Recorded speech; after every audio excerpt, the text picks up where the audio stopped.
Vous êtes-vous déjà arrêté pour penser au véritable coût derrière le confort dans lequel nous vivons chaque jour? Dans un monde régi par la consommation et le progrès, certaines personnes affrontent des conditions extrêmes pour faire fonctionner la société. Des hommes plongent dans les égouts sans aucune protection, simplement pour empêcher les villes de s'effondrer. Des plages remplies de navires gigantesques rouillés, où des travailleurs les démontent pièce par pièce, risquant leur vie pour un salaire qui ne couvre même pas le strict nécessaire. Ce sont les réalités de nombreuses professions à travers le monde. Aujourd'hui, nous allons explorer les métiers les plus dangereux, insalubres et marquants de la planète. Alors, préparez-vous à plonger dans un univers où la survie est synonyme de sacrifice et où le travail expose le visage le plus brut de l'inégalité humaine. Numéro 1. Nettoyeur d'égouts. Peut-être l'un des métiers les plus insalubres et répugnants au monde se trouve dans des pays comme le Bangladesh, l'Inde et le Pakistan. Dans ces régions, les nettoyeurs d'égouts réalisent comme des tâches extrêmement risquées, affrontant des conditions de travail qui défient la dignité humaine. Chaque jour, ces travailleurs descendent manuellement dans des puits profonds et des tunnels étroits pour retirer les déchets accumulés, souvent sans aucun équipement de protection adéquate. La plupart travaillent pieds nus, sans gants ni masques, entrant en contact direct avec des gaz toxiques, des déchets chimiques et des matières organiques en décomposition. Cette exposition constante met leur vie en danger, entraînant de graves problèmes de santé tels que des infections respiratoires, des maladies de peau et, dans de nombreux cas, une espérance de vie considérablement réduite. De plus, ces travailleurs reçoivent des salaires extrêmement bas, souvent ne dépassant pas 2 dollars par jour. Ce métier, en plus d'être dangereux pour la santé, est fortement discriminé par la société. En Inde, la plupart d'entre eux appartiennent aux castes les plus basses, historiquement assignés à des travaux considérés comme impurs. Au Pakistan et au Bangladesh, la situation est similaire, les plus pauvres étant contraints d'accepter ces emplois faute d'alternatives économiques. Le stigmate social associé à cette profession les isole encore davantage, les rendant invisibles aux yeux de la société qui dépend pourtant de leur travail. Malgré les adversités, ces travailleurs assurent le bon fonctionnement des infrastructures urbaines, permettant aux villes de continuer à fonctionner. Cependant, le manque de reconnaissance, l'indifférence des autorités et les conditions de travail dégradantes reflètent une profonde inégalité sociale et une négligence envers les plus vulnérables. La réalité de ces nettoyeurs d'égouts dépasse la simple description d'un emploi. Elle est le reflet flagrant des inégalités sociales.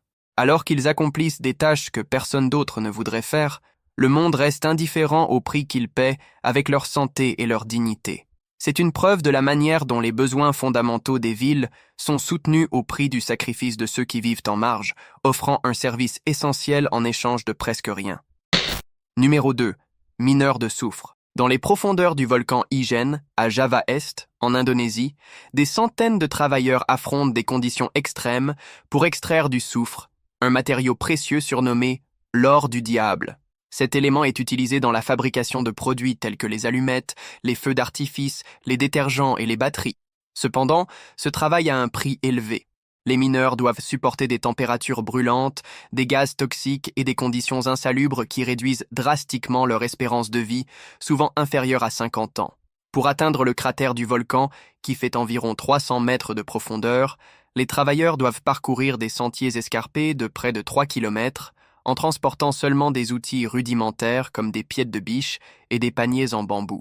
À l'intérieur du cratère, la fumée volcanique, composée de gaz surchauffés, est essentielle à la production de soufre.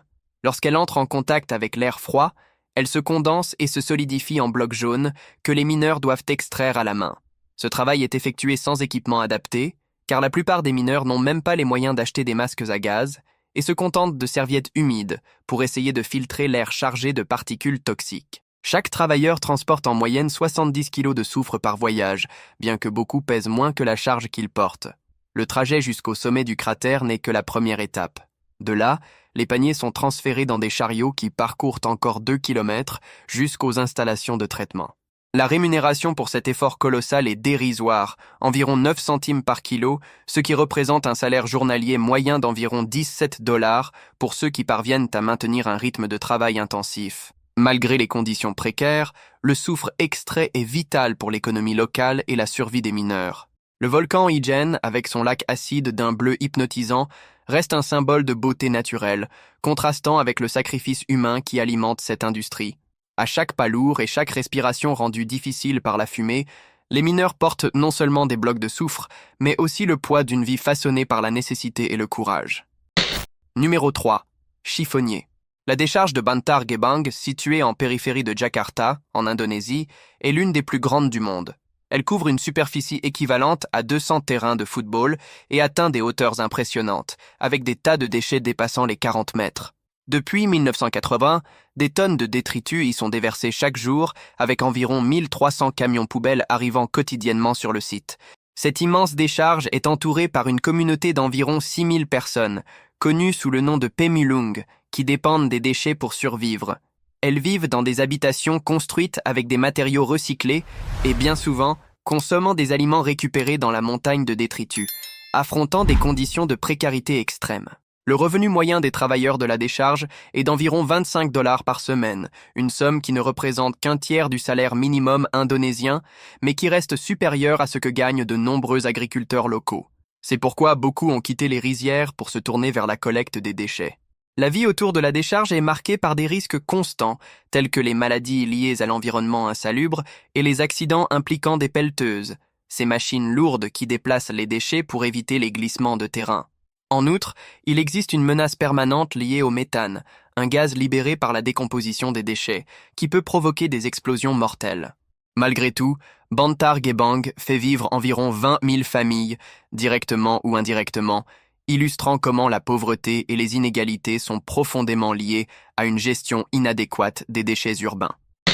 Numéro 4. Industrie textile. L'industrie textile est le cœur battant de l'économie du Bangladesh, positionnant le pays comme l'un des plus grands exportateurs de vêtements au monde. De grandes marques internationales telles que Zara, Gucci, Louis Vuitton, Burberry et Prada choisissent le Bangladesh pour produire une partie de leur collection, attirée par les faibles coûts de production. Cependant, derrière le glamour des vitrines et des étiquettes de luxe, se cache une réalité sombre. Les conditions de travail dans les usines textiles sont extrêmement difficiles et souvent inhumaines.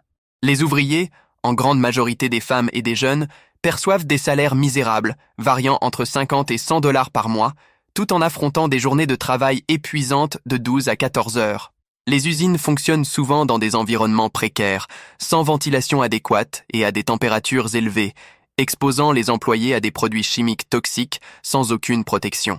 De nombreux travailleurs souffrent de maladies respiratoires, de troubles cutanés et d'une fatigue chronique, vivant sous la menace constante d'accidents tels que des effondrements ou des incendies.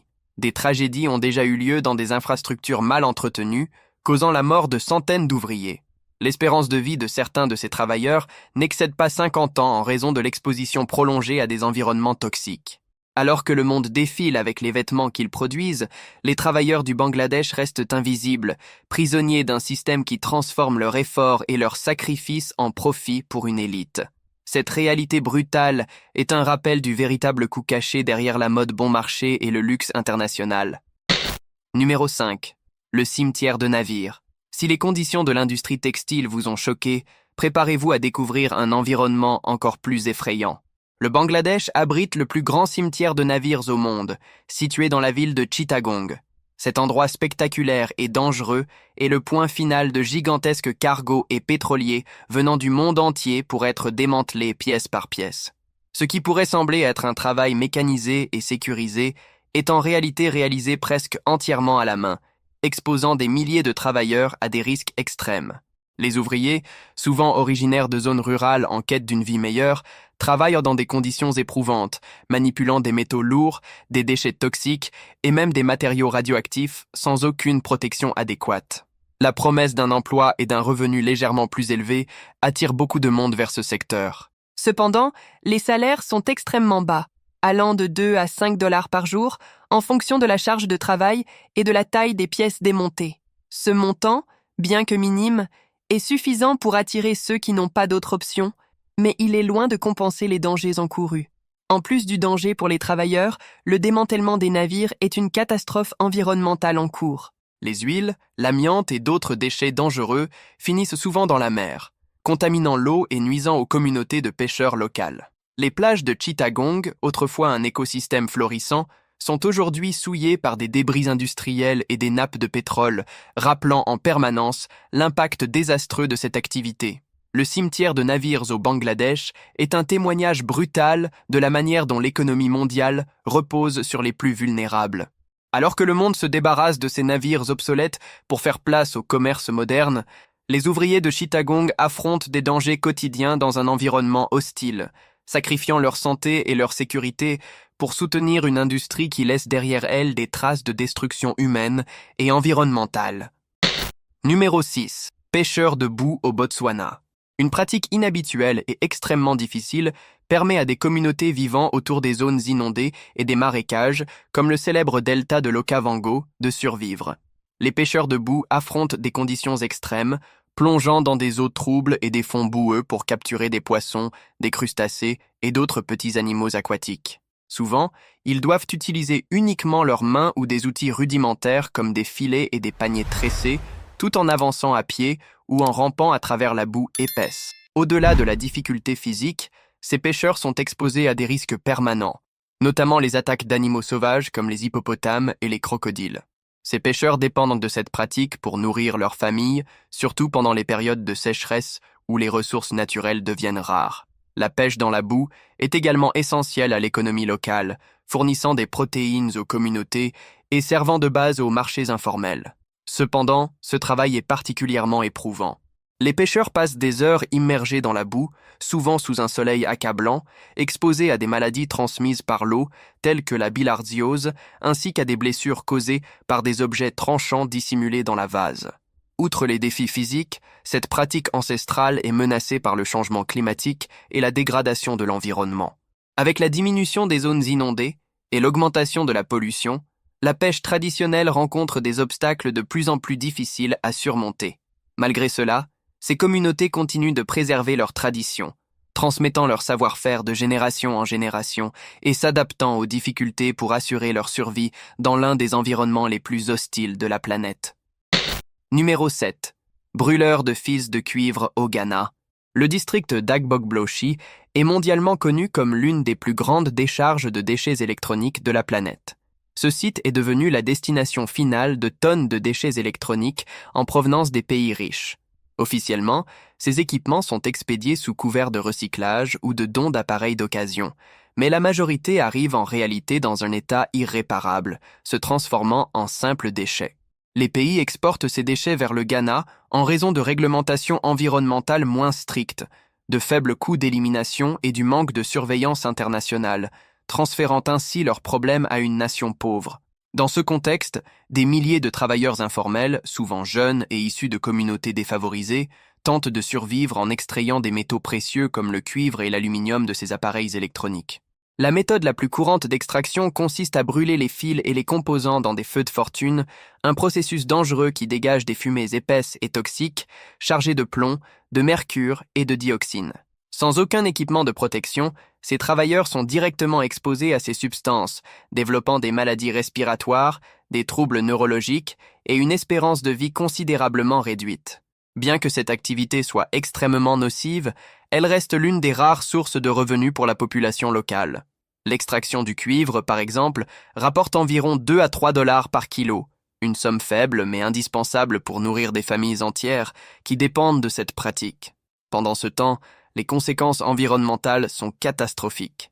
La combustion et l'élimination inappropriée des déchets contaminent le sol, l'eau et l'air, faisant d'Agbogbloshie l'un des endroits les plus pollués au monde.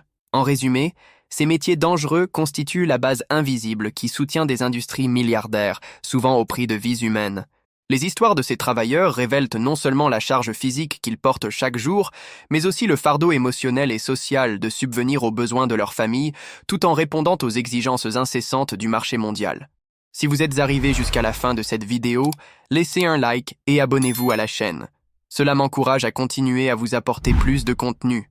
À la prochaine vidéo.